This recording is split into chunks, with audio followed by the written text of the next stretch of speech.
Everbridge est heureux de vous présenter l'émission Parcours. Bonjour à tous, bienvenue dans ce nouveau numéro de Parcours qui promet d'être passionnant puisque mon invité a fait une longue période à la BRB avant de rejoindre le privé. On parlera donc de braquage, de prise d'otages, de grand banditisme et on parlera également de formation puisqu'il a débuté sa carrière à l'Éducation nationale. Il est aujourd'hui responsable sécurité du groupe LN. Pierre-François Talamoni, bonjour. Bonjour. Prénom Pierre. Nom de famille, François Talamoni. Oui. Vous êtes donc corse avec ce nom, a priori? Un peu.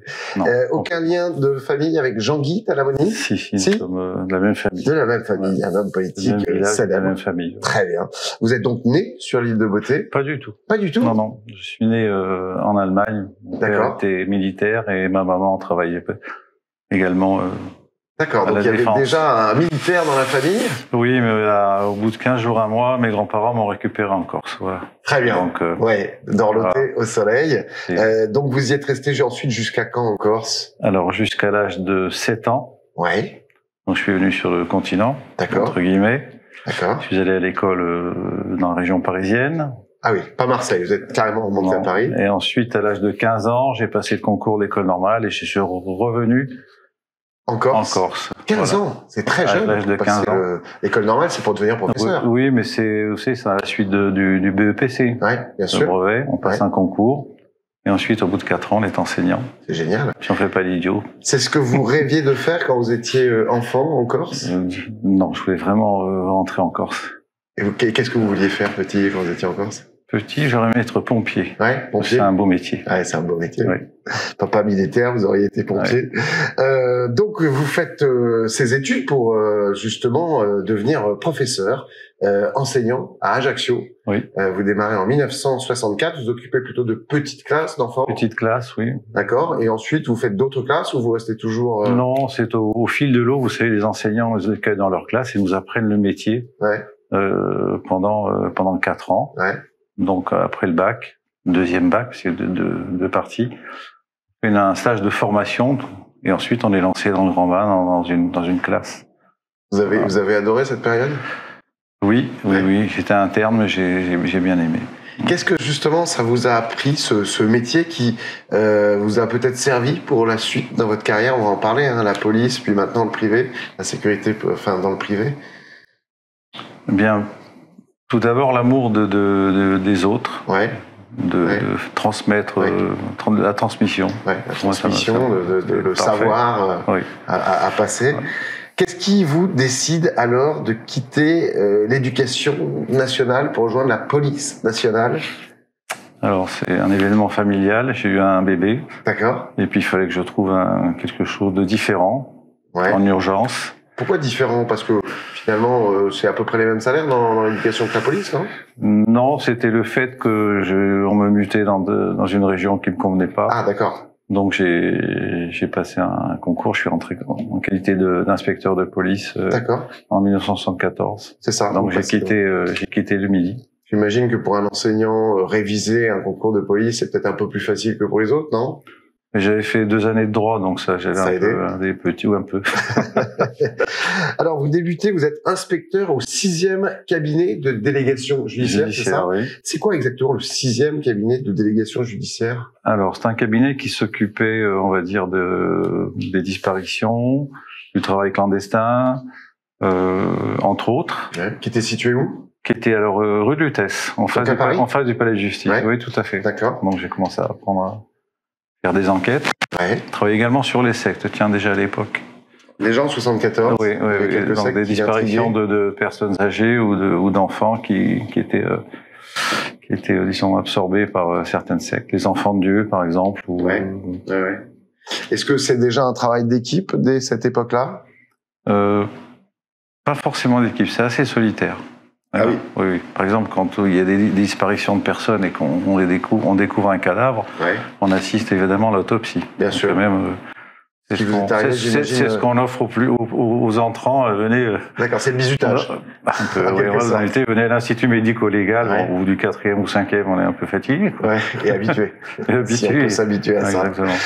Quelles sont les autres missions que vous avez à cette époque-là, au 6e cabinet de délégation judiciaire? Eh bien, je voulais essentiellement disparition. D'accord.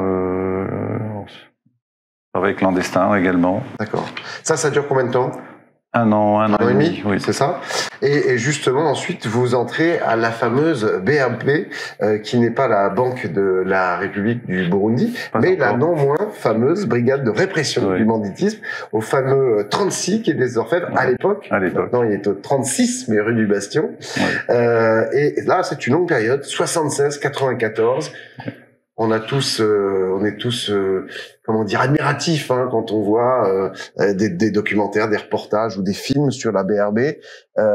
Vu de l'intérieur, c'était une réelle envie pour vous d'intégrer cette brigade magnifique. Oui, parce qu'étant elle est très diverse. Vous savez qu'il y a des grandes brigades, la brigade criminelle, la BRI, à l'époque on appelait la mondaine, puis les stupes. Qui sont, je veux dire, qui ont des spécialités. En revanche, à la BRB, on pouvait toucher les gens c'est très diversifié. C'est très large. Oui. C'est quoi? C'est du braquage, de la prise d'otage? Justement, ça peut aller du vol à la tire dans le métro et dans les stades. Ensuite, ça peut aller au groupe des antiquaires qui s'occupent du vol d'objets d'art. Ça peut passer également par le trafic important de trafic de voitures, aussi bien en France qu'en Europe. D'accord. Puis ensuite, vous avez des groupes d'enquête qui sont saisis des affaires très sensibles. Oui. Et ensuite, vous avez des groupes de flag qui vont au gré du vent chercher qui sont saisis sur drogue, des choses comme ça. De drogue, cambriolage, il y a eu également des affaires de vol à main armée. D'accord. Voilà. Tout ce qui est GoFast aussi, la BRB peut intervenir sur ce genre de choses? À la fin. Pas pour ce qui me concerne, parce que les GoFast n'existaient pas. On était encore à l'abri de ça. Quelles sont les missions qui vous ont peut-être le plus marqué à cette époque? Il y en a de multiples, je sais pas. Ouais, mais s'il y en avait une ou deux que vous deviez faire ressortir du lot, raconter comme ça en famille, un truc qui vous a touché, soit positivement, soit de façon plus triste. J'imagine que vous avez perdu des collègues. Le triste, oui. On a perdu des collègues rue du Docteur Blanche dans une fusillade avec le gang des Postiches. D'accord. La personne qui est décédée, c'était un de mes anciens collègues de mon groupe.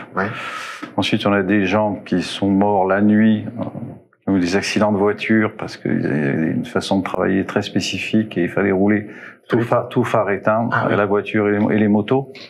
Donc on a eu des accidents relativement graves. On a eu des collègues, alors pas de chez nous, mais de la brigade criminelle Capella dans l'affaire de l'ambassade d'Irak. On a tous travaillé plus ou moins un peu sur Mesrine et ses alors Mesrine, justement, vous avez travaillé en complément de la BRI et des services saisis. D'accord. Donc vous, vos missions sur l'affaire Mesrine, on arrivait parfois en complément, on va dire, comme disait en termes vulgaires, en planque ou en vérification. D'accord, en renfort d'effectifs. En renfort d'effectifs de toutes les grandes brigades, aussi bien la criminelle que les offices et que la BRI. Sur Action Directe également Oui, on a travaillé aussi un peu sur Action Directe. Et pareil, c'était en complément. également. On n'était pas saisi directement. Il y avait des services. Alors les missions fortes sur lesquelles vous avez été saisi, vous, la BRB, c'était les plus importantes, c'était lesquelles? Pas importantes, mais on a fait quand même des équipes en flagrant délit de vol à main armée, quand même, notamment sur des grandes banques, sur Securicor, par exemple, on a arrêté 13 personnes qui étaient en train de braquer le siège. D'accord. Beaucoup d'argent. On a eu en revanche, une réussite qui n'est pas du domaine de la brutalité ou de la répression, c'est on a réussi à identifier les premiers trafiquants de cartes bancaires, de cartes bleues. C'était un gang qui était établi en Espagne et en France. Années 80, j'imagine. Voilà, tout à fait. Ouais, tout à fait. On a remonté le fil gentiment, et puis ensuite les gens ont été arrêtés le week-end de la Pentecôte, de Pâques. Il y a eu plusieurs équipes très intéressantes. Et c'est parti comment dire, d'un petit détail en prison. Alors, je vais pas encore raconter mes campagnes, mais un informateur qui était qui partageait la prison d'une personne, qui lui a dit, moi, j'ai un membre de ma famille qui est en train de monter très fort dans les cartes, on va faire ça. Le gars a demandé à nous voir, on l'a fait sortir, et il se passe ça. Il faut absolument le numéro de téléphone de quelqu'un de sa famille. Donc il a pris le numéro de téléphone dans la poche, dans sa cellule, il nous l'a donné, et on est parti là-dessus, on a bloqué des milliers de cartes bancaires, voilà. Ah, c'est une en Espagne et en France. Donc ça, c'est positif, c'est de l'escroquerie, mais il n'y a pas d'armes, il n'y a pas de sang. Non, mais c'est de bout en bout, on a démarré sur on va dire un détail infime, et puis on a réussi sur quelque chose de... L'affaire Spaggiari, vous n'avez pas travaillé dessus? Pas du tout. Plus la date. Pas du tout. Ça, c'est Spaggiari, c'est c'était la Société Générale. C'est des compatriotes à moi qui ont travaillé dessus, de mon village. D'accord. J'ai su après. Ah, dans l'équipe de Spaggiari, c'était des gens qui étaient nés dans le même village que vous encore. Sont les vrais auteurs sont les vrais auteurs. Oui. Qu'est-ce que vous voulez dire? Spaggiari a été à l'initiative et qui a eu l'idée. Les gens qui ont percé, qui ont vandalisé les coffres sont des équipes marseillaises. Le monde est petit, même village, mais vous êtes... Je sais, j'étais pas au courant. De camps opposés, bien sûr. J'ai appris par la presse dernièrement. J'imagine que pour faire ce métier, entre autres pour travailler à la BRB, il faut une équipe véritablement soudée. Oui. Comment on fait quand on débarque à la BRB, qu'on connaît pas? Est-ce que tout de suite on est bien intégré? Est-ce que justement de plus en plus les petits nouveaux, on fait en sorte de pouvoir bien les intégrer pour que cette équipe prenne corps? Alors, la tradition à l'époque, dans les services un peu de pointe ou difficiles, parce que ils sont très chronophages, notamment pour les familles, c'est que on ne prend pas quelqu'un de nouveau qui sort de l'école. Il y a une cooptation qui se fait pour des gens qui ont déjà travaillé dans le même domaine. Par exemple, on va dire les baqueux, les gens de la BAC, qui ont pas mal d'années de bac ou qui s'appelaient des brigades territoriales, qui sont cooptés au fil de l'eau par des gens qui connaissent, qui savent qu'ils sont très volontaires, qu'ils ont les compétences, et ensuite ils viennent dans une brigade centrale et ils restent souvent très longtemps parce que ça leur convient et il y a des résultats. Et donc le fait d'être soudé dans une équipe, j'imagine, quand on est en planque, jour, nuit, qu'on doit intervenir, c'est incontournable. C'est incontournable. Oui. Alors les anciens de ces groupes, c'est pas des collègues, ce sont des amis qui se suivent tout au long de la vie, même longtemps après la retraite. Alors justement, l'équipe, vous le dites, c'est très important comme ça dans une brigade de police. Vous êtes dorénavant dans le privé. Est-ce que vous avez réussi à retrouver cet esprit de corps ou c'est différent? Non. Vous l'avez pas retrouvé? Non. D'accord. Mais est-ce que vous pensez qu'il est important, justement, de le constituer dans le privé et que c'est un atout que des anciennes forces publiques qui rentrent dans le privé peuvent apporter? Pour la réussite des projets, oui, pour moi, c'est également incontournable. Mais c'est plus difficile parce que les gens ne restent pas forcément plusieurs années dans le même poste, dans les mêmes sociétés, mais pas dans les mêmes postes. Donc, c'est assez difficile de constituer des équipes, justement, très, très soudées. C'est peut-être aussi parce que quand on travaille en police et dans des brigades comme la BRB ou la BRI, on travaille sur des enquêtes tellement prenantes, fortes, qui impliquent beaucoup de choses, que les mailles se resserrent. Vous avez raison, mais je pense que l'élément essentiel, c'est le risque. On risque sa vie. C'est ça. Les gens actuellement qui travaillent la nuit, je les admire, ils risquent leur vie tous les jours. Donc on souffle pour aider l'autre, pour éviter les pertes, il faut. Ce qui n'est pas le cas on doit pouvoir tourner le dos à ses amis parce que on compte sur eux, ils sont là, ils seront toujours là. Alors une chose qui vous a également beaucoup apporté humainement parlant, c'est, vous m'avez dit en préparant cette émission, de pouvoir aider des familles qui étaient en difficulté, entre autres, à cause de leurs enfants qui étaient tombés dans le deal de drogue. Oui. Comment ça s'est passé? C'était à quelle période? Vous étiez dans la police? J'ai dit oui, j'étais toujours policier, mais même... C'est des gens qui vous abordaient alors que vous étiez hors service? Non. Peu importe. Non, c'est parfois les gens appréhendent un passage au commissariat, ils ne savent pas à qui s'adresser. Donc c'est vraiment... c'est symptomatique, c'est des gens qui trouvaient assez tristes dans leur milieu professionnel. Et parfois vous enquêtez en disant que se passe-t-il, vous avez un souci? Mais voilà, oui, ma fille est tombée dans la drogue, il y a une personne qui a la main sur elle, enfin qui a beaucoup d'influence. Je sais pas quoi faire. Mais écoutez, on va en discuter, on va essayer de voir votre fille ou votre fils. Et puis bon, il y a un climat de confiance qui s'établit. Ensuite, nous, on se tourne vers nos collègues spécialisés dans le trafic de stupes. Alors, c'est pas forcément des go fast, mais ça peut être du deal de quartier ou une personne qui est vraiment sous influence. Et puis là, on laisse travailler nos collègues qui travaillent très bien. Et puis, on va dire, allez, 5 cas sur 10, 6 cas, quand le réseau de trafic est cassé, les gamins sont ensuite soignés, évidemment. Ouais. Et on arrive à regarder des choses. Enfin, c'est vraiment, c'est pas un plaisir, c'est un réconfort. Ah, c'est vraiment un réconfort. J'ai été utile à quelque chose, ouais. C'était voilà. C'est important de le souligner ça parce que peu de gens savent que aussi la police participe à aider des gamins à décrocher de trafic, que ce soit de drogue ou autre chose. Il y a de l'humain. Oui, il y a de l'humain. Alors justement, vous avez souvent tous des enfants d'ailleurs. Bien sûr. Quand on pense police, on pense immédiatement à répression. Évidemment. Enfin, la police est vaste aussi. Hein. Pas dire qu'on servait un peu d'assistance sociale, mais pourquoi pas, c'est enrichissant. La police, c'est aussi protection, sauver les vies. Tout à fait. Donc il y a ces affaires de stupéfiants, il y a aussi des affaires, je vous dis, de sectes, où il y a des gens qui ont disparu et qu'on parfois on a retrouvé, ou des fugueurs ou des fugueuses. Et bon, quand les familles retrouvent. Voilà, c'est vraiment ça fait du bien. Ça fait du bien. Vous êtes ensuite conseiller technique en sécurité au réseau transport électricité et à la direction équipement production transport. Donc ça dépend de EDF. Oui, tout à fait. Alors très précisément, pour être un peu plus clair, pour moi c'était un peu confus. Votre mission là, c'est d'être auprès de ce service public. C'est d'être conseil justement pour les épauler.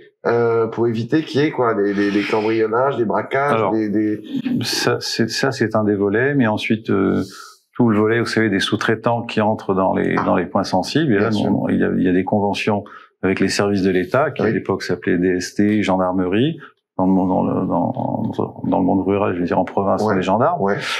Et donc ils sont sollicités pour voir si certains sous-traitants peuvent entrer. Et déjà à l'époque, je me rappelle, il y avait des gens qui secouaient. Il y avait par exemple des sociétés tchétchènes qui voulaient travailler dans des centrales nucléaires. Bon, évidemment, les enquêtes étaient faites par les services spécialisés, on va dire le renseignement, le renseignement territorial, gendarmerie et DGSI. Donc, ça permettait de filtrer vraiment tous les gens qui approchent on va dire les sites sensibles. D'accord. Donc ça c'est un des volets. Ensuite, il y a des conseils sur la volumétrie, la vidéosurveillance. Sur des dispatching ou des sites sensibles toujours. Voilà, tout à fait. D'accord. Oui. Et là, on travaille avec la DGSI. Avec les préfectures. Toutes les préfectures. Oui, tout à fait. D'accord.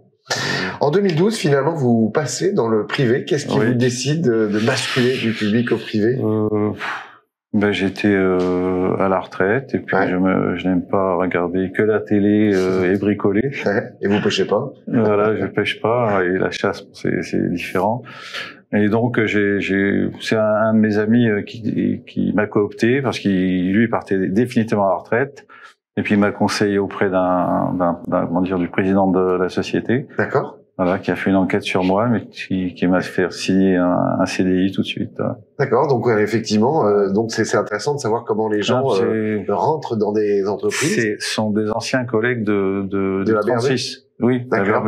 Ok, donc le réseau important. Le réseau, c'est fondamental. C'est fantastique. Vous rejoignez donc le groupe Hélène, qui est prestataire de la logistique urbaine dernier kilomètre et qui propose des solutions permettant d'adresser tout type de réseau de distribution, que ce soit du B2B ou du B2C. Comment se fait l'apprentissage des missions dans le privé? On passe de missions très particulières, très spécifiques dans le public à d'autres missions, toujours pour de la sécurité et de la sûreté, mais différentes. Comment passe cette période d'apprentissage pour vous? Je me suis donné comme objectif de la protection. Alors en général, on dit la protection des biens et des personnes. Moi non, j'inverse. Moi d'abord, je préfère protéger les personnes et ensuite les biens, parce que les personnes, elles sont irremplaçables. On est d'accord. Les biens peuvent se remplacer. Ça se multiplie, voilà. On est d'accord. Ensuite, j'ai appliqué en disant les méthodes que je connaissais, c'est-à-dire la prévention, faire l'état des lieux, donner des conseils. Ensuite, vous savez qu'il y a toujours les mêmes missions, non pas d'enseignement, parce qu'on n'a plus le droit de faire des recherches, mais au moins l'approche des sous-traitants qui ont des obligations. Vous savez qu'un sous-traitant qui fait une bêtise, le donneur d'ordre, évidemment, est responsable. Ensuite, il y a de nouveaux fléaux qui sont apparus, on va dire, dans le paysage, paysage du danger quotidien, c'est l'intégrisme. Donc on travaille aussi dessus, mais là, évidemment, on en réfère immédiatement. On a un peu, on va dire, moi j'appelle ça des sentinelles ou des donneurs d'alerte, des lanceurs d'alerte. Donc si on a des soucis ou on a des informations qui remontent, parce qu'on est très proche quand même des sous-traitants ou même des salariés, mais moi je transmets immédiatement à mes collègues en activité les signaux faibles. On appelle ça des signaux faibles, mais ça marche, c'est bien, et on pousse tous nos collègues qui sont dans le privé à agir de même. Ça fait partie de vos missions principales. Ça m'est arrivé donc de remonter ce genre d'informations. Sinon, pour le reste de vos missions chez Hélène, sécurité des sites, sécurité des sites. Ensuite, sécurité des personnes, c'est que dans les livraisons de nuit comme de jour, on a beaucoup de livraisons de nuit. Oui. Eh bien, il y a des agressions. Oui. Donc il faut de la prévention. On va voir par exemple toutes les bacs de nuit pour dire attention, nous avons nos livreurs qui sont. Donc là, on est vraiment dans le continuum là. Oui, c'est tout à fait oui, tout à fait. D'accord. Donc un lien quotidien quasiment. Absolument. Voilà, échange public-privé. Oui. D'accord. Voilà, oui, dans les deux sens. Information, ils connaissent les sites, vous leur faites visiter. Dans les deux sens. Ils connaissent les technologies qui sont utilisées. Oui, tout à fait. Etc. Voilà. D'accord.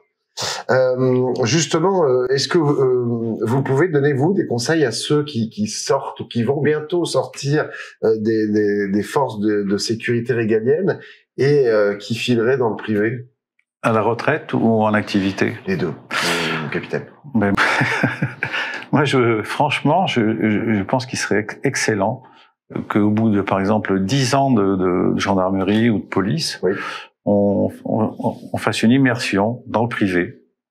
Vraiment, peut-être en étant conseil en sécurité ou observateur, mais enfin, en rendant service, évidemment. Tout en restant à la police ou à la gendarmerie. Oui, par exemple. Mais s'enrichir et connaître une matière, par exemple. D'accord. Et ensuite revenir dans le service, si on en a envie. C'est faisable, ça? Bien sûr, oui.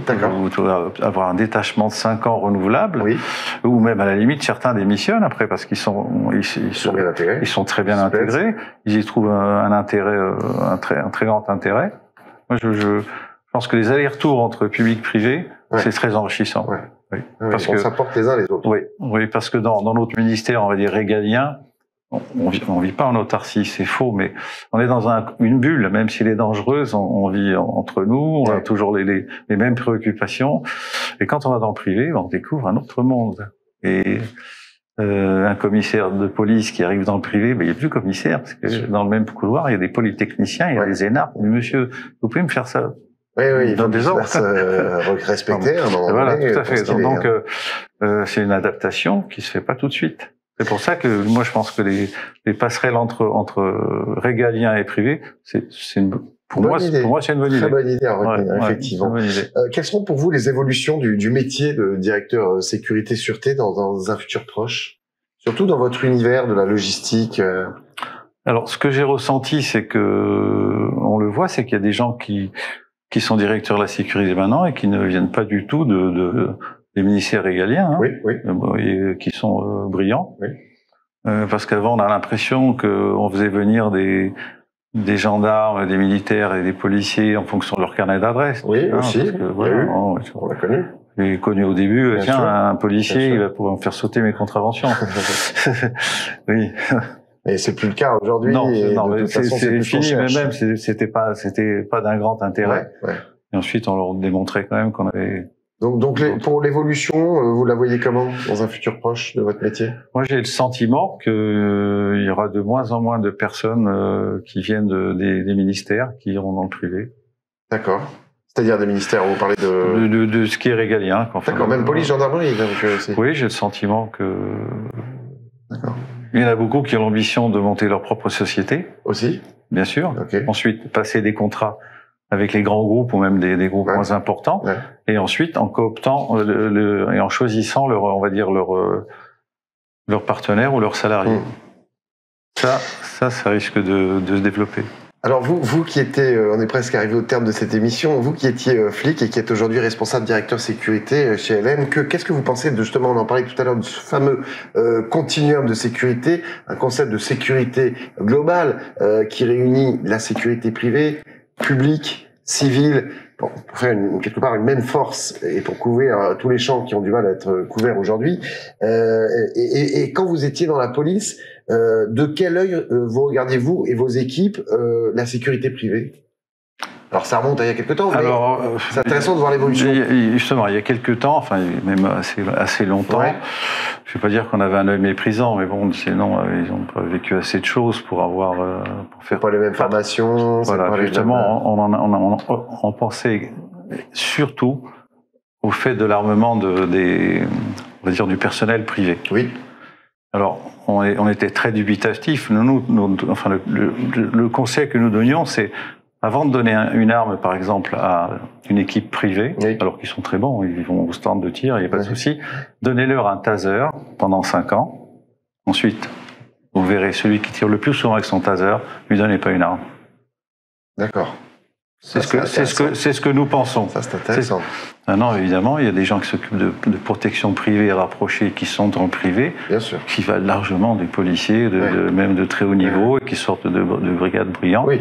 Donc pour moi, ce continuum-là va se développer aussi, et je pense les deux entités sont complémentaires. Je pense par exemple à la protection de l'événementiel, les stades. Bien sûr, on l'a vu encore récemment. Bien sûr. Alors oui, il faut des forces publiques. Mais est-ce que justement, vous en parliez à l'instant, elle devrait pas être un minimum armée. Je parle pas de pistolet ou de quoi que ce soit, mais vous parliez de taser, au moins un minimum, parce qu'ils sont de plus en plus agressés, ces agents de sécurité. Bien entendu. Donc déjà, et des caméras éventuellement individuelles. Bien sûr. Est-ce qu'on pourrait pas, vous pensez que ça serait utile? Ah oui.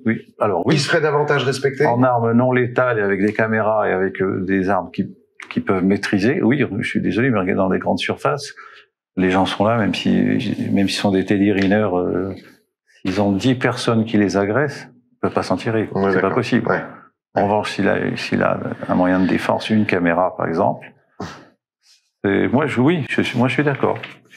Très très rapidement, il nous reste quelques secondes. Vous y croyez à ce que ce continuum se mette réellement en place, potentiellement d'ici 2024? Ça va être compliqué, non? 2024, c'est court. Ouais. C'est court. Je sais pas si on peut être un peu en carence de personnel. Ouais, il y a des chances. C'est certain. Mais vous y croyez par contre que l'État va vraiment réaliser l'utilité et de pouvoir aider ces agents de sécurité à mieux se protéger et à mieux faire leur travail? Ils sont là pour protéger les gens aussi. C'est incontournable. D'accord. C'est incontournable. Oui, franchement. Donc vous y croyez? Oui. Très bien. Merci beaucoup, Pierre-François Talamani. J'étais ravi de vous avoir sur ce plateau. On se retrouve en Corse, en bord de mer. Allez, chiche. Avec un cocktail. Oui, un pas cocktail. Molotov, bien sûr. Non, bien sûr. Un cocktail avec des fruits. Merci beaucoup. Merci à Benjamin. On va souhaiter à la réalisation et à la Dream Team Agora à la préparation et production de cette émission. On se retrouve très vite. En attendant, prenez soin de vous. Ciao. Everbridge a été heureux de vous présenter l'émission Parcours.